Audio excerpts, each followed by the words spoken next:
Det er sørgeligt. Der sker ikke en skid. Lige syd for grænsen, der ligger den nærmeste storby, Hamborg. Fuldstændig samme sted i Hamborg. Samme side af vandet, samme muligheder, samme adgangsforhold for trafikanter og for fodgængere osv. Lige så tæt på byen, der ligger Fischmarkt, fiskemarkedet.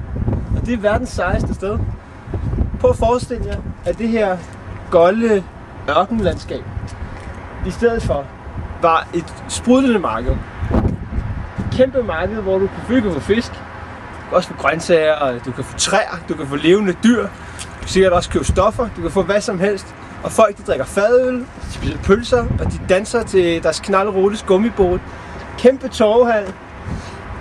Og så foregår det fra 6 til 9 hver søndag morgen.